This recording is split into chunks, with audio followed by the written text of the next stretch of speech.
Hello, everyone. How you doing? And you're very welcome back to this week's Last Word in Formula One with myself, Aidan Raftery, and of course, as always, we have the legend that is in Formula One circles, Michael O'Grady. Hello, Michael. How are you? Are you well?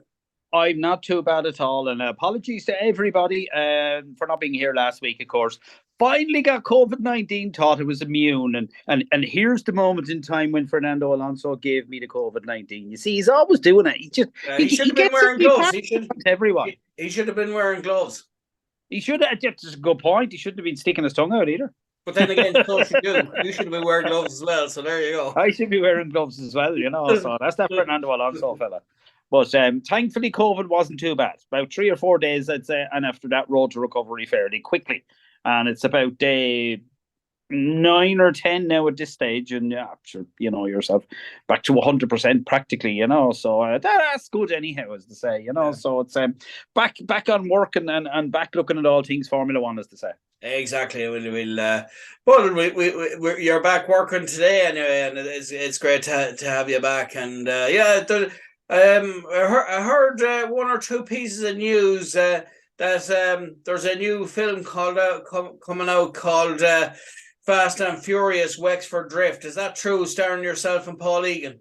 I can neither confirm nor deny that Paul Egan has bought himself a Shelby with a nitrous oxide kit. Yeah, yeah. I can neither confirm nor deny that one, nor the fact I put a V6 engine into a Mini. He might go for Vin Diesel instead. You never know. But It sure. is. He's insisting on bringing his dog, so we're thinking of calling it the Fast and the Furious. Well, that'll be another. That would be the sequel. Yeah, it's good slash actually when you think about it. You know what I mean. And of course, there's another movie called Bad Boys Ballybride, or Ballybride Roscommon, the Roscommon version of it, starring myself and another actor that has to be named.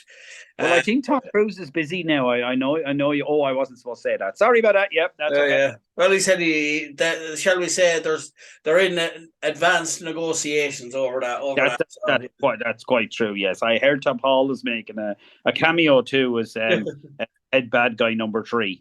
Yeah, that's it. Well, if you want quality, you have to pay. You have to pay well. I'm telling you, absolutely.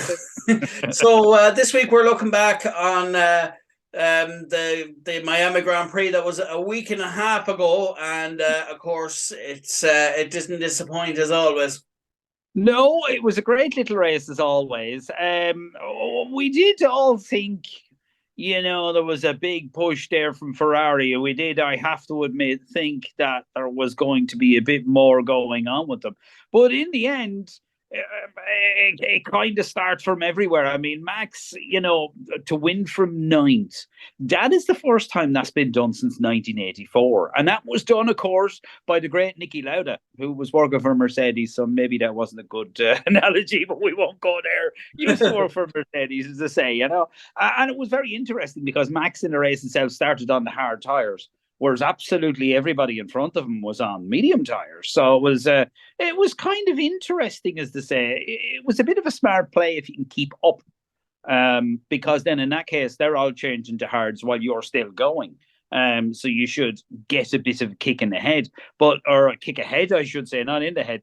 But I mean, it was so fast, really. The Red Bull was just absolutely blistering from the off. It really is. I don't know what it is with Max Verstappen. I think he almost wills the car forwards. Yeah. At times he really does. I mean, you had his teammate, you had Checo on medium tires, you had him on hard tires, and I think at one stage it was about 0.9 of a second of a difference in the lap time, with a bit of clear air, as to say, because of course, Sergio was all the way up the front, so you would think he'd be pulling away a little bit harder than that. But it was impressive, I have to admit. When the lights went out, the only one really made a massive impact, I have to admit, was George Russell. He got straight past Max Verstappen immediately. That don't happen. I know he's tires, but that don't happen that often. So I mean, out of 10 for George Russell. I'm still very fond of that guy, I have to admit. He's a great driver. Yeah, he is. And I suppose really, in the last discussion we had, we were talking about the track itself and the way it's laid out. And it is really one of those one of those tracks where I suppose do you feel maybe that tire selection was key to this, given the layout of the track? Well, I think it was definitely key for Max. Everybody else was basically on the same thing, bar Max. You'd have to be very confident that you can keep up, I have to admit, on hard tires. Yes, you get the medium tires at a later stage and you charge and you're faster than everybody who's on hard tires. But I have to admit, it was a bit gutsy. When I saw it, I thought, yeah, this is not the greatest idea on God's green earth now doing this, is to say, And when George went by him, yeah, it was a situation where, well, maybe you should have went on everybody else, but perhaps we shouldn't doubt him, because half a lap later he was back ahead of him again. It didn't take very long at all. He was a bit overcautious, I think, at the start. I suppose to a certain extent, his teammate is gunning for the World Championship this year now too. I think it's optimistic to think that he will get it over Max, but you never know. If Max keeps getting, poor grid places like 9th and 10th position, well, there might be, in this situation, I have to admit, he could easily get ahead. And I mean, okay, Checo did win on the day, which was fantastic, absolutely amazing. And Max not that far behind him. A little bit of an issue, he said, towards the end of the race, but you're not always going to get it like that. You're going to get Max first or second more often than not. So we will have to wait and see. But it was, I have to admit, it was Max just started taking cars, no problems whatsoever. And I mean, the Red Bull, it was just, by about lap 3, just no contest. DRS was straight open. And that's the way it was. Charles Leclerc was flying as well, of course. He was trying to make up places as well. But one thing I didn't notice, and I could go to a graphic only for I'm not sure how well it would work across Zoom. One thing I did notice, and I was kind of a little bit impressed by, was the Aston Martin with the DRS open. They've got a little bit of an extra kick of speed, as they say, on that. And I did a bit of digging. I decided I want to find out a little bit more about this. Now, they're saying with the DRS open on the Red Bull, you're looking at about 11.42% extra. Very precise. Now, last week or a week and a half ago in Miami, with the slight tweaks and developments Aston Martin have done, you're looking at 11.3%. They're right on top of Red Bull with that DRS. They really are something else, I have to admit. I don't know how Aston Martin are doing so well and pushing. They haven't started stop for a second. And I also noticed here, there was a little article going around that they're doing a lot of updates on their cars. The AMR23. Aston Martin Racing 23. There you go. Not very imaginative. But they're doing some bits and pieces on that they're saying are going to be out for Imola. And after that, that's it. Line drawn. They're working on the car for next year. They're working on the, I suppose it'll be the AMR 24. Yeah.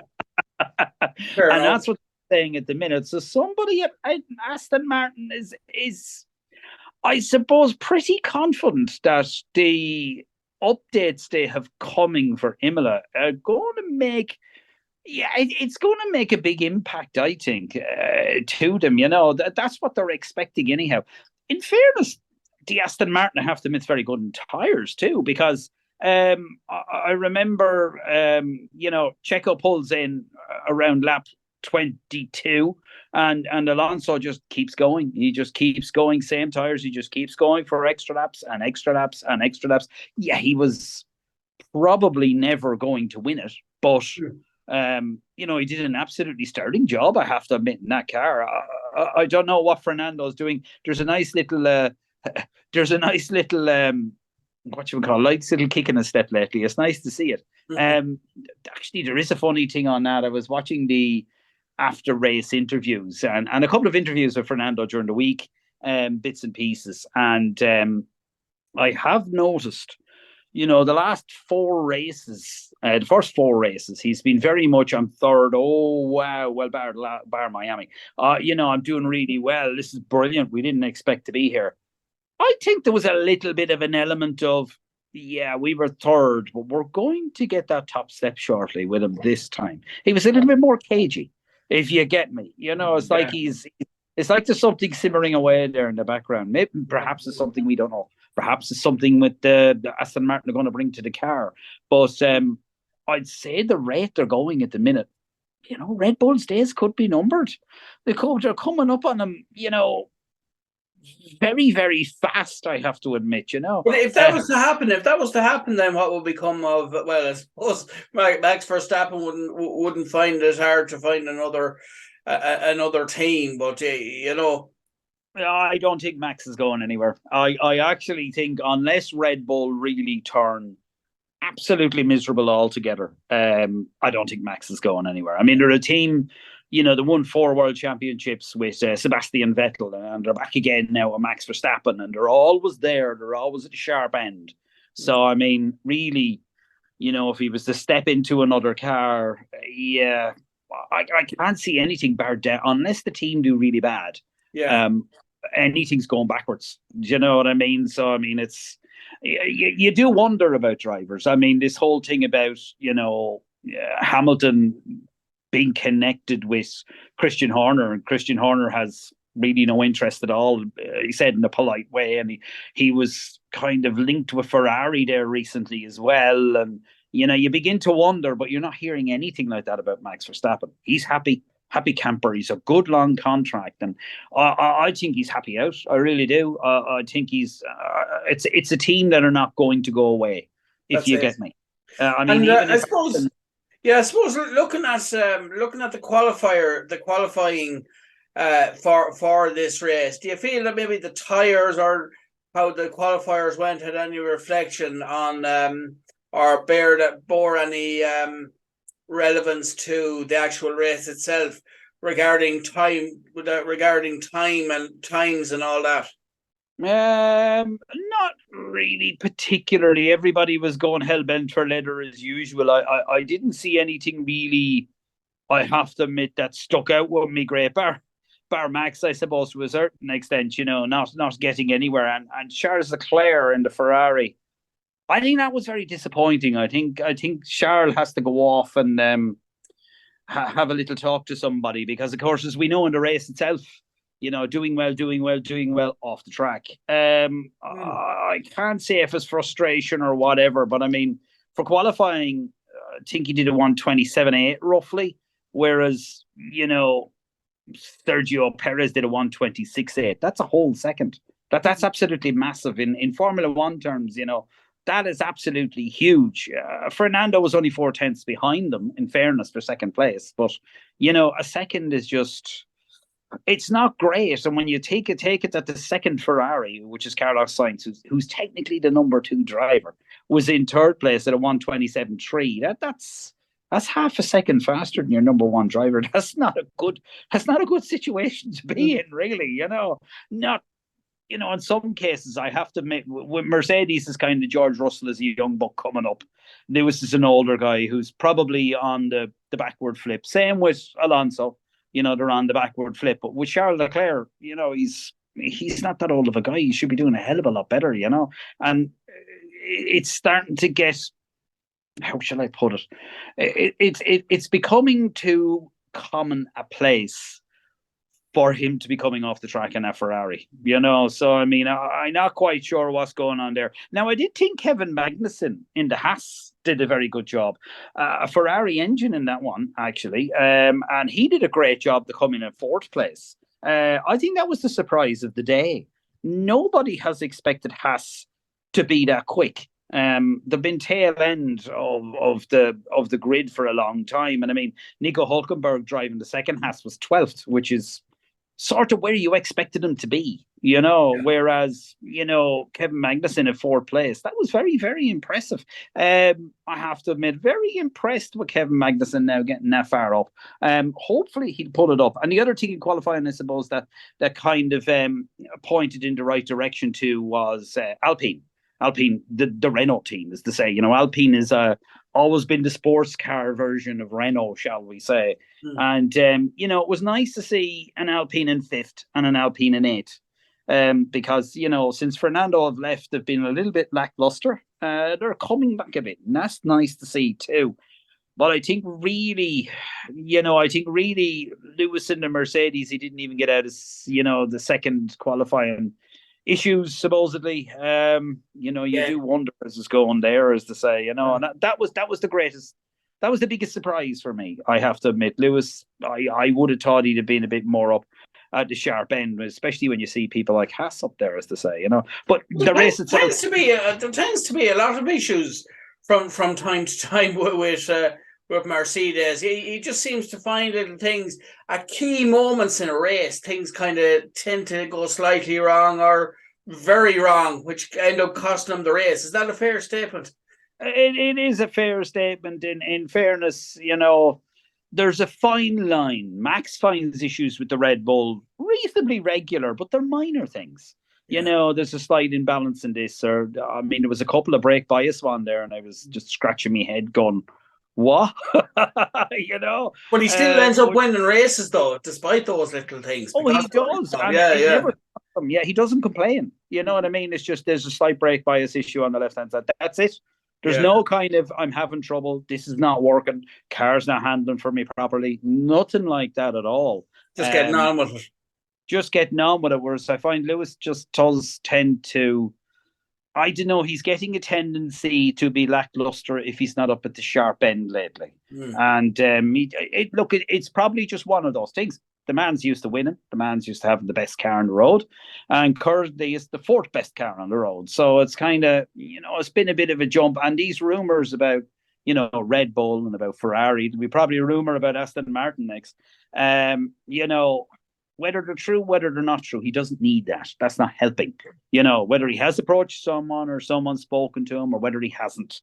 I think during the race, he really needs to block all that out because, when it comes to a race, it's all about, right, you have to concentrate on winning the race, and that's it. And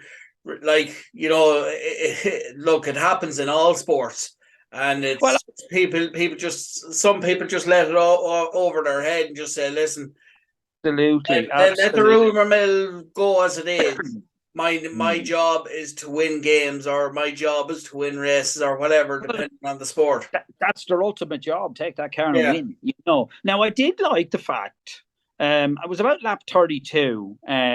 George was coming up like the clappers, and Lewis was giving a message, letting him know that his race was against Ocon and Hulkenberg, and asked them not to fight with his teammate because it's a different race. Do you know what I mean? It's a completely different race. He had pitted George Russell and he was gaining, and Lewis still had to pit. So, what's the problem there? The only thing I was a bit annoyed about, because it was a nice situation to be in, and they weren't in the same race. There was no way they were in the same race, But he did come back, and he can go by, but I'm not backing off. It's not really a team play. Now, he did go by. We're not quite sure what happened. That's a good way to put it. We're not quite sure. What part of what part of the track on lap 32 did that actually happen? Oh, you were closing on quarter of the way around at that stage, and slightly after that, and it wasn't long. We don't know what happened, and I'd love to have heard the radio transmission, because I'd say about 30 seconds later, he nearly drove off the track to let George Russell by. So I think there might have been, I don't know, I think general consensus is there's a slap on the wrist. Team player, you're not in the same race, let him by, it's exactly what you should be doing. Recently he fought his teammate who was, trying to track down a driver and stay ahead.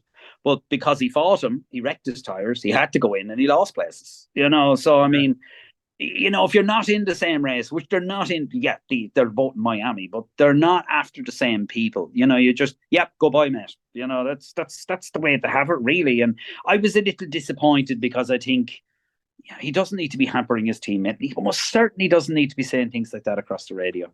I know he's frustrated. I know he's brilliant. I know he's one of the best. I know all that. And I know it's a hard and tough job, and it's just frustration. It's nothing else. It's just frustration, And Max can get a bit bloody minded about things too. I'm not saying anybody else doesn't, but it was just obvious. It was obvious you're not in the same race. You're not even on the same part of the track once you pit. So I mean, what's he going to do? But he did very nearly park it. Yeah. Even I was watching it on Channel 4, and even David Coulthard made a big kerfuffle about it, and there was a bit of a titter and a giggle. We're not quite sure what was going on, but hey, it is what it is. Yourself, it is what. Say, and I suppose looking at it, throughout the season as well, just before we go on to the who won it and all that. Absolutely. It's I suppose as you look, we say at certain races throughout the season, and we say for certain drivers in certain positions on the standings, are there any particular Grand Prix that you'd say, right, they need to do well in this and this, or that and this, to be able to kind of get back into it, if you know what I mean? Well, Ferrari are normally predominantly a European racetrack group. Yeah. I mean, we all know Formula One came from Europe. Ferrari have been there since I think they were on the track even before someone thought about it. Yeah. And they do tend to do better on the European tracks in general, which is important because right now they need to do well on the European tracks, or they're going to fall back very quickly. This is the time for Ferrari to be turning up that wick a bit, giving Charles Leclerc a bit of a talking to if they need to, because he's a magnificent driver. He just, I don't know, with the potential that the first few openers last year and this year so far, it's kind of, I don't know, frustration, anger. I can't tell you what it is. But he shouldn't have went off the track. Yes, he was complaining about a vibration in the car, but it wouldn't have been enough to throw him off the track, if you get me. And I mean, finishing in 6th place is better than not finishing at all. That's it, or finishing in 11th. So I mean, if the problem with the car, you slow down a bit, you keep your pace, you keep your place, and you just do what you have to do to get valuable points, as to say. So I think Ferrari really need to start winning on the European circuits. I mean, 2 of them are practice circuits for Ferrari themselves. So if they're not winning them, there's definitely an issue. And I think the only one everybody's got to look out for is Fernando Alonso. There's something coming with that Aston Martin team. I don't know if it's going to be good enough to take on Red Bull, but there seems to be a lot of confidence around that team that the top step of the podium will be achieved at least once this year. I don't think that they know they're not going to win it constructors wise, but I definitely think that's going to happen. I definitely think that is coming, as to say, so we will have to wait and see what happens next. And I definitely think, Lewis needs to find his mojo. It's after coming back to me head now. It was actually a very funny point in the race itself. I think was that George Russell was passing Carlos Sainz, and he kind of broke into a couple of words of a song. He was having a good, and it was getting to be a musical, huh? Yeah, it was just a song. It wasn't cutting or anything like that. Well, time to say goodbye or something like that, is it? Oh, that would have been a good one. I'm sorry I didn't think it out. But he would need to think of that, wouldn't it? Yeah. Oh, that would have been brilliant. But it's just a couple of words as he went on by, and it was just one thing. I don't know if anybody spotted this. Go online and take a look at Fernando Alonso at one stage, driving around in his car. I'm actually going to get something on it here as I'm talking to you, just so I don't make anything weird, bizarre, or unexplained. But Fernando was absolutely belting around in his car. Absolutely, as he does, 3rd place. A bit lonely for him, I have to admit. So maybe he had extra capacity. But, he had his hands full trying to get that car to a 3rd place, and he turns around at one stage and he goes around, oh, nice overtake by Lance. He was actually watching the screens as he went by. He was watching the screen at the side of the track for the spectators, and he spotted his teammate overtaking someone. How can you have that sort of capacity? I have no idea. That's but that's what he did. Fair enough. So it's absolute insanity. Looking at the, how we finished, but going on to that in a second, but I suppose looking at the race, were there any dark horses or someone we say a driver of the day, or we say an improved driver since the season has started? So they weren't doing well at the start, but they've really Yeah, come on a lot and yeah. say doing well in this one. Yeah, it's I think Kevin Magnussen did a sterling job to come in fourth. Didn't do as great in the race, but still at the same time, I think he's doing a great job for Haas at the minute. And hats off to him. He is doing a good job. I think Fernando had a very lonely time of it. We can't really give him driver of the day bar for his screen. Yeah, trying to That's say about goodbye. it. But I have to admit, I thought driver today was George Russell. I thought he did a great job. To start in 10 to overtake Max. Okay, it wasn't long before Max took him back again. But I mean, George finished fourth, and he did a great job, kept his head down, no complaining, just moved, got on with the job quietly. He didn't hear an awful lot from him, actually. I think the most attention he got was being asked to overtake, that sort of situation, with his teammate, but most of the time he just kept his head down, kept going, quiet in the background, never going to catch Alonso. You could forget about that. Alonso was way off, lonely in a place on his own. But no, I'd have to say George Russell, highly impressive driver. I think Mercedes should give that guy a 50-year contract.